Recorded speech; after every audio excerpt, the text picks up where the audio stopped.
एबार इउपिपिएल दोलोआ सरकाराव फैनाय लोगो लोगो गासिबो पावारा रायजोनावनो थागोन। मानगोनां रायजोफोर जोंहा इउपिपिएलनि दाद आइजो बिना गयारी मेडाम बा इउपिपिएलनि दाद बर'नि बिमा होनब्लाबो जोंहा जेबो लस गैया। जोंहा बिना गयारी मेडामा फंसे बाथ्रा बुंदोंमोन जे बिना गयारिया थारैनो बीजेपी दोलाव जगदान जाहैमारसिगोन नामा रायजोफोर। नैबे बाथ्राया नैबे भिडिअनि गेजेरजों गासैबो बेरखांगोन आरो आपडेटखौ नोंथांमोना नुनो मोनगोन। थारैनो बिना गयारी मेडामा बीजेपी दोलाव जगदान जाहैनानै बिस्वजित दैमारि सारनि आनजाय जानानै खामानि मावहैसिगोन नामा नैबे बाथ्राया सोंथि जानानै दं। नङा होनब्ला रायजोफोर दा नोंथांमोना आङो मोनसे भिडिअ क्लिपखौ आङो लानानै फैदों जोंहा बिना गयारी मेडामनि बुंनाय बाथ्रानि सायाव।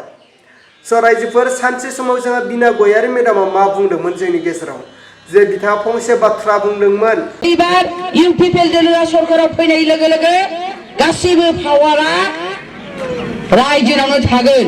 आरो बिना गयारिया फंसे बाथ्रा बुंबावदों जे जोंनि इउपिपिएल सरकारा फैयोब्ला बा इउपिपिएलआ सरकाराव फैयोब्ला बिथाङा फंसे बाथ्रा बुंबावदों बिनि सायावनो जायफोरा ओंखाम मोनजायाखै बिथांमोनखौ रायजोआनो सायख'गोन, जायफ्रा न' मोनाखै सरकारनिफ्राय बेखौ रायजोआनो सायख'गोन, जायफ्रा दंग' मोनाखै बिथांमोना रायजोआनो सायख'नानै दंग'खौ जावनानै होगोन, जायफ्रा दै मोनाखै बेखौ रायजोआनो सायख'नानै दैखौ लाबोनानै होफैगोन जोंनि इउपिपिएल सरकार थायोब्ला होननानै दिनै बिना गयारी मेडामा बे बाथ्राखौ बुंदोंमोन।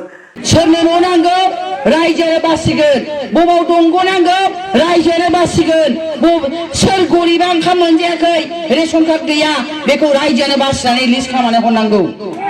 मैं 35 साल तक भिक्षा मांग करके खाया हूं। गासिबो मोनथाया रायजोनावनो थानांगोन मानोना रायजोआसो भट होयो, रायजोजोंसो राजा, ओंखायनो पावारावबो रायजोआनो थानांगौ।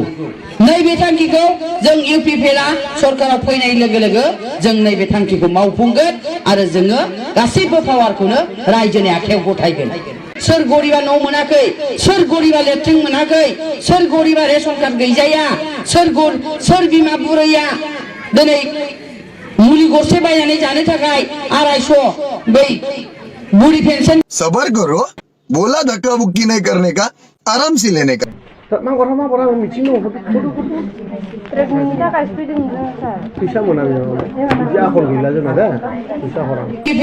सरकाराव फैनाय लोगो लोगो जों नैबे थांखिखौ मावफुंगोन आरो जोङो गासिबो पावारखौनो रायजोनि आखायाव गथायगोन। आरो बेवहाय बुंदों जोंहा बिना गयारी मेडामा मा बुंदों मिथिबायना, जायफ्रा रेशन कार्ड मोनाखै बेफोरखौ रायजोआनो सायख'नानै रेशन कार्डखौ होगोन आरो गासैबो पावारानो जोंनि रायजोनि आखायावनो थागोन। मानो होनोब्ला रायजोआसो जोंनो भट होदों, जोंखौ राजा खालामहरदों, बिनिखायनो रायजोनि आखायावनो गासैबो बिबाना थागोन। स' बिनिखायनो फंसे बाथ्रा दं, जों रायजोआनो राजा मिथियोना, सोरबा इउपिपिएल सोरबा बिपिएफ सोरबा बायदिसिना पार्टिनि सासे दैदेनगिरिया राजा जाहैनो हाया। जों रायजो राजाफ्रासो राजा, नङा होनब्ला रायजोफोर? जोंनि रायजो राजाफोरनि भट मोननानैसो बिथांमोना सरकार दाहैनो हादों बा गोजौआव थांनो हादों। स' बिनिखायनो फैबाय थानाय बिटिआर बिटिसि इलेक्सनाव साननैसोनि उनावनो जोंहा बिटिसि बा बिटिआर इलेक्सन जासिगोन, नङा होनब्ला? स' बिनिखायनो जों रायजो राजाफ्रा नुबोगासिनो मिन्थिबोगासिनो सोर साबैसेया जोंनि बर' रायजो राजाफोरनि थाखाय खामानि मावदों आरो बेसेबां गोग्गाथाव खामानि मावदों आरो बेसेबां जौगानाय खामानि मावदों बेखौ जों रायजो राजाफ्रा नुबोदों। स' बिनिखायनो जोङो फैबाय थानाय बिटिआर बिटिसि इलेक्सनाव जों रायजो राजाफ्रानो बिटिसिनि गोदान सिटखौ जोङो सायख'गोन। थारैनो थामहिनबा जोङो फिन खेब प्रमद बर' सारखौनो सायख'नोबो हागौ बा हाग्रामा महिलारि सारखौ सायख'नो हागौ। स' बिनिखायनो जों रायजो राजाफोरनि आखायावनो दङ जे बिटिसिनि सिम खालामहरनायनि गोहोआ। स' बिनिखायनो बिना गयारी मेडामनिसिम फंसे बाथ्रा बुंनो जे मोनफ्रोमबो टपिकआ बिना गयारीनि बुंनाय बाथ्राया जोंनि रायजो राजाफोरनि गेजेराव दायो मोगथां मुलुगाव फैयाखै। बिथाङा बुंदोंमोन जायफ्रा रेशन कार्ड मोनाखै बेखौ रायजोआनो सायख'नानै होगोन आरो जोंनि जे इउपिपिएल सरकारनि जे पावार बेफोर रायजोनि आखायाव थागोन होननाय बाथ्राया दिनै जोंनि बर' रायजो राजाफोरनि गेजेराव मोगथां मुलुगाव जायाखै। स' बिनिखायनो फैबाय थानाय बिटिआर बिटिसि इलेक्सनाव जों रायजो राजाफ्रानो सायख'गोन।